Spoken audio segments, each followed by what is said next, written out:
जी नमस्कार, मैं अश्विनी मिश्र पांजी जन्म से। मैं इस समय बस्तर में हूँ और बस्तर में जगदलपुर में हमारे साथ मौजूद हैं बस्तर के आईजी सुंदरराज पी सर। इस पूरे घटनाक्रम के बाद मीडिया में एक नाम जो सबसे उभर करके आया है वो है आईजी बस्तर का सुंदरराज जी का। बीते मंगलवार को बहुत बड़ा एनकाउंटर हुआ और एनकाउंटर में 29 नक्सलियों को मार गिराया है। उस पूरे घटनाक्रम पर विस्तृत रूप से हम जानेंगे कि वो घटनाक्रम क्या था, कैसे इतने बड़े मुठभेड़ को अंजाम दिया गया, कैसे जानकारी हुई और तमाम सारी बातें जो मीडिया में नहीं आ पाई हैं हम जानेंगे। हमारे साथ सुंदरराज जी मौजूद है। बहुत बहुत स्वागत है हमारे साथ आपका जुड़ने के लिए। नमस्कार। पूरा घटनाक्रम हम जानना चाहेंगे कि कैसे आपको जानकारी हुई, इतनी बड़ी तादाद में वो कैसे इकट्ठा हुए और आपने कैसे अंजाम दिया ऑपरेशन को। बस्तर संभाग के अंतर्गत उत्तर बस्तर क्षेत्र यानी कांकेर जिला में छोटे पेटी हमारा एक थाना है, जैसे ये 3 जिला का सीमा पड़ते हैं, जो छत्तीसगढ़ की कांकेर, नारायणपुर, साथ साथ जो सीमावर्ती राज्य महाराष्ट्र के गढ़चिरौली, इन 3 के एक संगम टाइप का इलाका है। उन क्षेत्र में सीपीएम माओवादी संगठन जो एक प्रतिबंधित गैर कानूनी संगठन है, उनकी नॉर्थ बस्तर डिवीजन कमेटी के काफी सीनियर कैडर्स और अन्य माओवादी कैडर्स को उपस्थिति का आसूचना में प्राप्त हुआ। उसी आधार पर 16 अप्रैल को हमारे यहाँ से डीआरजी टीम कांकेर का साथ साथ जो बीएसएफ का एक संयुक्त बल अभियान के लिए रवाना हुआ। अभियान के दौरान कलपेर और बेनागोंडा इलाका में सर्चिंग के दौरान माओवादियों और सुरक्षा बल के बीच मुठभेड़ हुई। मुठभेड़ के पश्चात अब तक कुल 29 माओवादियों के डेड बॉडी रिकवर किए गए थे। उनमें से 15 महिला माओवादी है और यदि हथियार के हिसाब से देखा जाएगा AK-47, SLR INSAS 303 carbene 9mm pistols प्रकार का काफी ग्रेडेड वेपन्स भी बरामद हुआ। अभी भी आसपास इलाके में लगातार भी सर्चिंग जारी है। जो नक्सली मारे गए हैं उनका आपराधिक इतिहास क्या था? क्योंकि जैसे ही ऐसी कोई घटनाक्रम होती है तो एक वर्ग है जो दिल्ली में बैठ करके मानवाधिकार की बात करने लगता है, उनको निर्दोष साबित करने के लिए उठ के खड़ा हो जाता है, मोमबत्तियां जलना शुरू हो जाती। तो जब आप आपराधिक इतिहास क्या था, कौन ऐसे लोग थे जो उसमें मुख्य रूप से उन्होंने एक तरीके से अपराध की चरम सीमा को पार किया था? अब तक जो माओवादियों के डेड बॉडी के शनाख्त किए गए थे, इनमें से 2 डिविजन कमेटी मेंबर है और लगभग 7 एरिया कमेटी मेंबर और अन्य सभी जो प्लेटून, जो PLG प्लेटून और माओवादियों का ये लोअर्स और एरिया कमेटी फॉर्मेशन के कैडर है।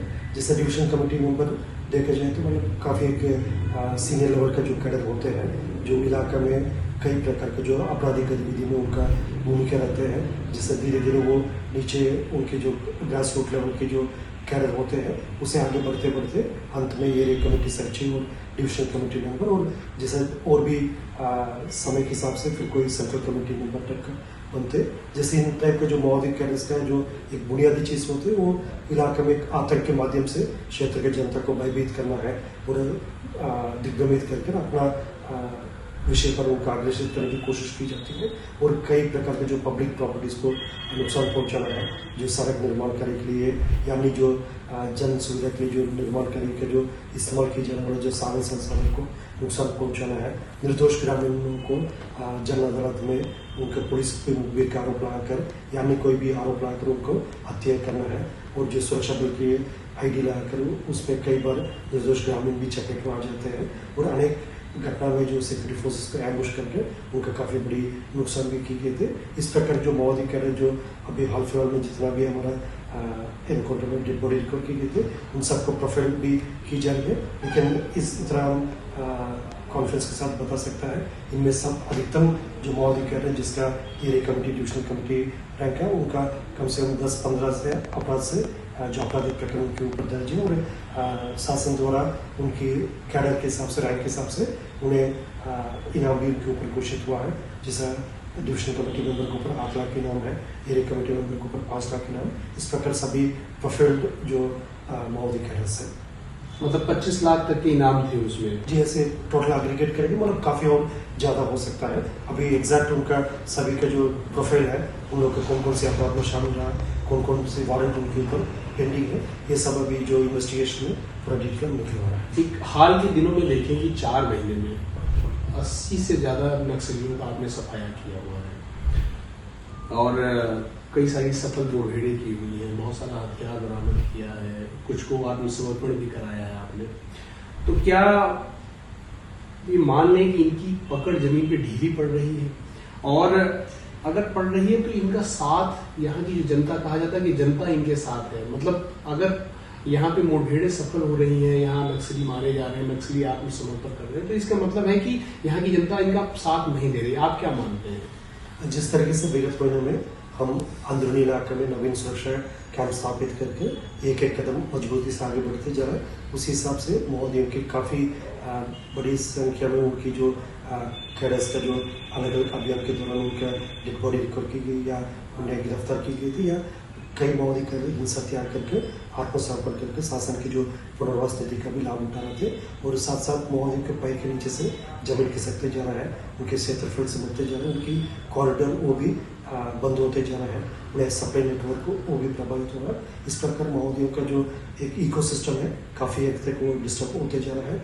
और क्षेत्र की जनता भी पहले महोदय के किसी प्रकार का उनकी सपोर्ट नहीं करते, लेकिन कई बार महोदय द्वारा उन्हें डरा धमका कर, उन्हें दिग्भ्रमित करके उन्हें अपना तरफ अग्रसित करने की कोशिश करते, लेकिन इतना वर्षों में क्षेत्र की जनता द्वारा महोदयों का एक असली चेहरा है, एक विकास विरोधी, एक जन विरोधी, एक लोकतंत्र व्यवस्था के विरोधी, ये चेहरा को देख ली, जान ली, पहचान लिया। इसलिए महोदय के किसी प्रकार का जो उनके हथकंडे से वो आने वाला समय में उनकी साथ नहीं देगा, और उल्टा मतलब महोदयों के खात्मा का जो समय शुरू हो गई, और क्षेत्र की जनता भी ये चाहते हैं जल्द से जल्द उनकी खात्मा हो और क्षेत्र में आतंकी घटनाक्रम कम हो, और बस्तर क्षेत्र की जो पहचान पहले माओवादी घटनाक्रम से बन गई थी वो बदल कर एक सकारात्मक और नया पहचान बने। ये क्षेत्र की जनता, खासतौर पर युवा पीढ़ी, उन लोगों का सबका आशय यही है। जब आप कहते हैं कि पकड़ ढीली पड़ रही है और जनता साथ नहीं दे रही है, तो वो कौन से क्षेत्र हैं जहां से इनकी पकड़ ढीली पड़ी है, जो पहले कुछ वर्षों में उनके गढ़ हुआ करते थे? सुकमा, दंतेवाड़ा, बस्तर, नारायणपुर, भुजमाड़, कहाँ से उनकी पकड़ अब ढीली पड़ती जा रही है और वो सिकुड़ते जा रहे हैं?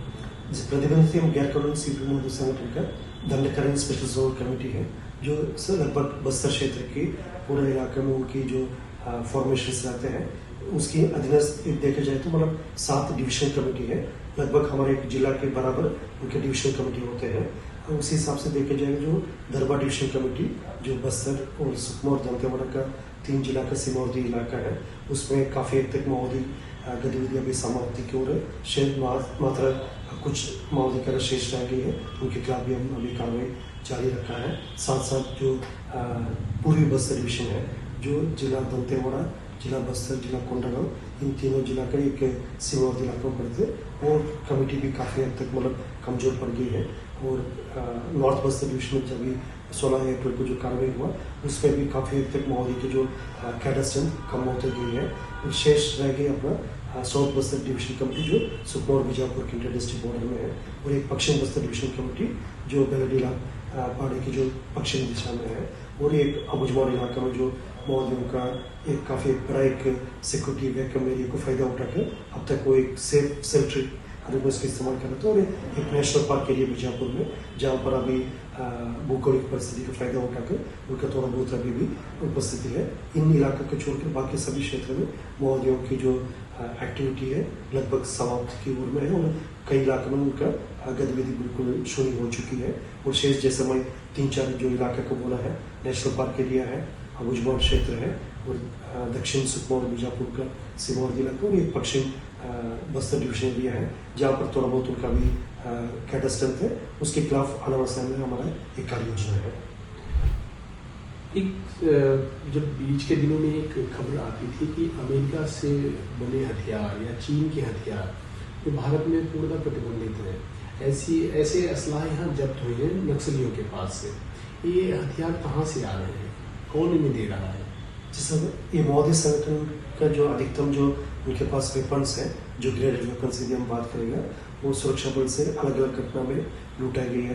कभी कभी कोई थाना के ऊपर, कैंप्स के ऊपर हमला करके जो वेपन्स को लूटाया है, या पूर्व में जैसा बड़ी बड़ी जो घटना जहाँ पर हमारा शहादत हुआ उनमें से जवानों से जो शहीद जवानों से हथियार लूटाया गया है, और कोरापुट जैसा आर्मरी में भी अटैक करके जो वेपन्स को माओवादी द्वारा लिया गया। इस टाइप का जो ग्रेडेड वेपन्स का मेन सोर्स है, मतलब सिक्योरिटी फोर्सेस या सिक्योरिटी कैंप से माओवादी द्वारा लिया गया वेपन है। और जैसा अन्य जो वेपन्स होते हैं जो उसको लोकली फैब्रिकेट करते हैं, जो भरमार बंदूक है जिसमें आमतौर पर मजल लोडिंग राइफल बोलते हैं, उसको लोकली जो माओवादी द्वारा फैब्रिकेट की जाती है।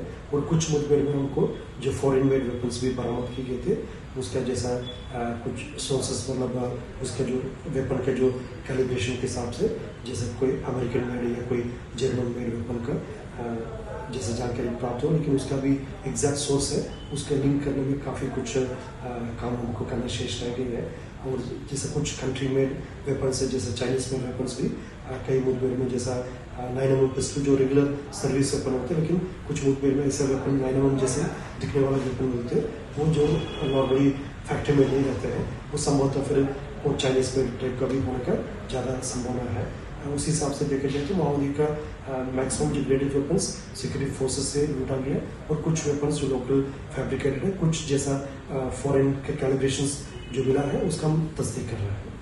वैसे तो ISI भारत में अशांति फैलाने के लिए काम करती ही है। क्या आप मानते हैं कि नक्सल को हवा देने के लिए, नक्सल की आग को और बढ़ाने के लिए ISI खास करके इस रीजन में काम करती है? देखा जाए तो प्रतिबंधित एवं गैरकानूनी CPO संगठन का जैसा अन्य जो और आउटफिट्स है, जैसा टेररिस्ट आउटफिट होगा, इंसर्जेंसी आउटफिट होगा, उसके साथ जो ताल्लुकात हैं, जो ट्रेनिंग पर्पस के लिए या विचारधारा के कारण से या अन्य जो भी उनके आर्म्स अन्वेषण का आदान प्रदान करने का, इन सब जो बाकी जो टेररिस्ट आउटफिट के साथ जो उनकी जो संबंध है, उसका हम इनकार नहीं कर सकता है। लेकिन जैसा जैसा जो कोई एविडेंस प्राप्त होता है, उस हिसाब से हम उसकी इन्वेस्टिगेशन भी करते सामने लेकर आए थे। लेकिन ये बात मतलब क्योंकि प्रतिबंधित गैरकानूनी CPO संगठन का जो एक मूल विषय है, ये लोकतंत्र व्यवस्था के विरोध में है, और जो जनता द्वारा बनाई गई व्यवस्था या जनता द्वारा चुने गए जो सरकार को उसका हटाकर एक वैकल्पिक व्यवस्था के नाम पर कोई व्यवस्था करने का उनका मूल सिद्धांत रहते हैं, जो एक गैर कानूनी और देशविरोधी एक सिद्धांत है। इसलिए अन्य जो एंटी नेशनल जो आउटफिट के साथ उनकी जो संबंध है, उनके साथ जो कनेक्शन है, उसका और डिटेल से इन्वेस्टिगेशन करने से हमको काफ़ी कुछ जानकारी प्राप्त हो सकता है। इतना बड़ा ऑपरेशन आपने अंजाम दिया, 29 से ज़्यादा नक्सली मारे। कई सारे लोग तो ये भी कह रहे हैं कि राज्य बनने के बाद इतना बड़ा ऑपरेशन कभी नहीं हुआ है, बहुत बड़ा ऑपरेशन है। ऐसे में स्थानीय लोगों की क्या प्रतिक्रिया है? वो कैसा इसको देखते हैं, वो कैसा सोचते हैं कि इतने टॉप शीर्ष के जो खूंखार आतंकी थे या नक्सली थे, उनको मार गिराया, तो स्थानीय लोगों की प्रतिक्रिया क्या रही? आपने महसूस किया होगा। बस्तर क्षेत्र की जनता सामान्य तौर पर एक शांतिप्रिय जो पॉपुलेशन है, वो किसी प्रकार का कोई आतंकी जो वातावरण को पसंद नहीं करते और उसका साथ भी नहीं देते। लेकिन इस क्षेत्र की जनता का जो बेसिक एक नेचर है, एक सॉफ्ट नेचर है, उसका माओवादी द्वारा इतना वर्षों में उसको अपना पक्ष में उसको एक्सपर्ट किए गए थे। उनका दुर्भ्रमित करके, उनके डरा धमका कर, उनके बच्चे को अपना संगठन में भर्ती करके उन्हें काफ़ी नुकसान पहुंचाया गया। क्षेत्र के जो विकास कार्य में भी एक बाधा निर्मित की गई थी माओवादी संगठन द्वारा, और इस प्रकार माओवादियों का बस्तर क्षेत्र के लिए किसी प्रकार का कोई फायदा नहीं हुआ, उल्टा काफ़ी नुकसान हुआ। इस बात को क्षेत्र की जनता अच्छी तरीके से जान लिया, समझ लिया।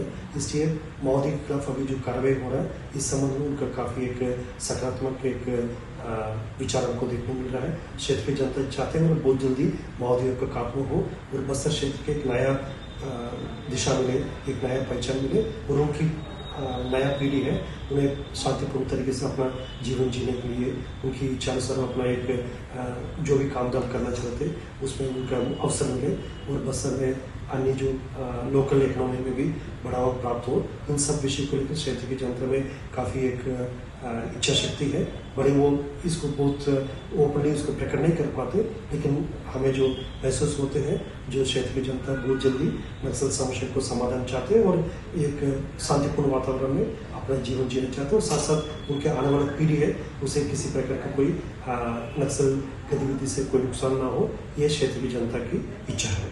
दो चीज़ें मैं लास्ट सवाल में कहना चाहूँगा कि जब देश के गृह मंत्री छत्तीसगढ़ में आकर के कहते हैं कि हम 3 साल के अंदर नक्सल का सफाया करेंगे, नक्सल को उखाड़ फेंकेंगे, आईजी के नाते आपका दृढ़ संकल्प क्या है? इसको आप कैसे, आप कुछ शब्दों में कहें तो क्या कहेंगे? जैसा बस्तर क्षेत्र में जो नक्सल समस्या को समाधान करना जैसा हम सबकी मंशा है, तो सभी उसी दिशा में लगातार कार्य कर रहे हैं। वो ये अभियान अभी एक निर्णायक मोड़ में पहुंच गई है। इतना वर्षों में इसमें लगातार कार्य करते करते हम आज इस स्टेज पे पहुंच गई है। आने वाला बहुत जल्दी हम नक्सल संगठन की खात्मों को देखने की स्थिति में है, क्योंकि उसी हिसाब से जो काफ़ी कुछ हमारा स्ट्रैटेजी रहा। एक तो ऑपरेशनल स्ट्रैटेजी जिसके माध्यम से अभी काफ़ी बड़ी संख्या में उनको सफलता प्राप्त हो रहा है। हमारा स्पेशल फोर्सेज जैसा DRG, बस्तर फाइटर, STF और साथ साथ जो केंद्रीय सैनिक बल की CRPF, BSF, ITBP, SSB सभी सुरक्षा बल आपस में एक बेहतरीन समन्वय स्थापित करके इस मुहिम को अंजाम दे रहे हैं। और जिस तरीके से क्षेत्र की जनता को भी हमारा साथ मिल रहा है और एक कंबाइंड एक अप्रोच है, जैसा ऑपरेशनल अप्रोच के साथ साथ डेवलपमेंट फ्रंट में भी जो शासन के जो अनेक प्रकार का जो विकास कार्य योजना भी धीरे धीरे जो वंचित इलाके में भी पहुंच रहा है। कनेक्टिविटी काफ़ी बड़े एक चुनौती रहा हमारे लिए। उस चुनौती को भी हल करते हुए हम काफ़ी इलाके में जो सड़क, पुल पुलिया निर्माण और मोबाइल कनेक्टिविटी, इसको भी हम क्षेत्र की जनता को सुविधा के लिए उपलब्ध करा रहे हैं। और कॉन्फ्रेंस बिल्डिंग मेशर से जनता और शासन के बीच में जो दूरी है धीरे धीरे कम होते जा रहा है और संबंध काफ़ी मजबूत और मधुर होते जा रहा है। इस प्रकार सभी एंगल में देखा जाएगा हम सही दिशा में मजबूती से आगे बढ़ रहे हैं। और निश्चित रूप से आने वाला बहुत जल्दी नक्सल संगठन के खात्मा और क्षेत्र में जनता के मंशा अनुरूप विकास कार्य गति मिलेगा, साथ साथ एक शांति व्यवस्था स्थापित होगा। 2 सवाल लास्ट में है। एक है कि कुछ अर्बन नक्सल जो शहरी नक्सल बन करके इनकी खाल उड़ते हैं और दिल्ली में पावर प्रेजेंटेशन के माध्यम से माहौल तैयार करते हैं इनके पक्ष में। ऐसे लोगों को क्या कड़ा संदेश आप देंगे जो यहाँ इनको संरक्षण देते हैं और दिल्ली में जाके इनके लिए माहौल तैयार करते हैं? ऐसे झोला छाप जो लोग यहाँ घूमते हैं उनके लिए क्या संदेश देंगे? और एक लाइन में कहें तो नक्सलियों को आईजी के नाते आप क्या संदेश देना चाहेंगे कड़ा? जैसा बस्तर संभाग में विगत लगभग 20-24 वर्षों से देखा जाएगा, माओवादी हिंसा में 1700 से अधिक निर्दोष ग्रामीण का जान चले गई। 1200 से अधिक हमारा जो सुरक्षा बल सदस्य को शहादत हुआ। और इसके बावजूद भी कुछ लोग जैसा माओवादी के जो इस प्रकार के जो गैरकानूनी गतिविधि को गैरमानवीय गतिविधि को सहयोग देते हैं, उनके समर्थन देते हैं और उनके खिलाफ भी हमारा निगरानी है। और उन लोगों के खिलाफ भी पूर्व में भी काफ़ी कार्य की गई और आने वाले समय में भी उनके खिलाफ बहुत मजबूती से कानूनी कार्रवाई करेगा, क्योंकि बस्तर क्षेत्र की जनता को माओवादी द्वारा अभी तक किसी प्रकार का कोई फायदा नहीं हुआ। उल्टा जैसा कई लोग की जान चले गई, कई पब्लिक इंफ्रास्ट्रक्चर का नुकसान हुआ, जो इधर का जो बिजली व्यवस्था से लेकर रेल को भी कई बार डीरेल की गए थे। और अन्य जितना भी जैसे पब्लिक सुविधा के लिए जो इंफ्रास्ट्रक्चर फैसिलिटी उसको भी माओवादी द्वारा नुकसान किए गए थे। इसी हिसाब से देखा जाए तो मतलब माओवादी जिस तरीके से उनके खिलाफ काफ़ी अच्छा कार्रवाई हुआ है, साथ साथ जो उनकी जो सपोर्ट सिस्टम है, यदि वो अर्बन इलाका में है या वो सेमी अर्बन या रूरल इलाका में भी है, उनके खिलाफ भी हमारा एक योजनाबद्ध तरीके से जो आने वाला समय कार्रवाई होगा, ताकि क्षेत्र की नक्सल समस्या को समाप्त करके हम इलाके को एक नया पहचान दे सकते हैं। और जैसा बस्तर क्षेत्र की जनता को हमेशा हम ये अपील करते हैं, बस्तर क्षेत्र की जो शांति, सुरक्षा एवं विकास के प्रति हम सबका एक संयुक्त जिम्मेदारी है। इस जिम्मेदारी निभाने के लिए सुरक्षा बल, स्थानीय प्रशासन, शासन अपना कार्य को कर रहे हैं। साथ साथ क्षेत्र की जनता को भी माओवादियों के खिलाफ एकजुट होकर अपना आवाज उठाना चाहिए, ताकि बहुत जल्दी हम उनकी सफाया कर सकता और क्षेत्र में एक शांति व्यवस्था स्थापित करने के साथ बस्तर की एक नया पहचान भी हम देने में सफल होगा। तो आपने सुना कि सुंदरराज जी स्पष्ट शब्दों में कहते हैं कि हम डिगने वाले नहीं है और हमारे सुरक्षा बल पूरे नक्सल का सूफड़ा साफ करेंगे। हाँ, हम जरूर बस्तर के लोगों की चिंता रखते हैं, उनके विकास की चिंता रखते हैं और उनके लिए हम काम कर रहे हैं। खून खराबा बिल्कुल पसंद नहीं, लेकिन अगर कोई ऐसा हिमाकत करेगा कि बस्तर की जनता को परेशान करने की कोशिश करेगा, उनके लिए हम हैं और पूरे नक्सलवाद को उखाड़ फेंकेंगे। हमारे साथ सुंदरराज जी मौजूद थे, बहुत बहुत धन्यवाद आपका हमारे साथ जुड़ने के लिए।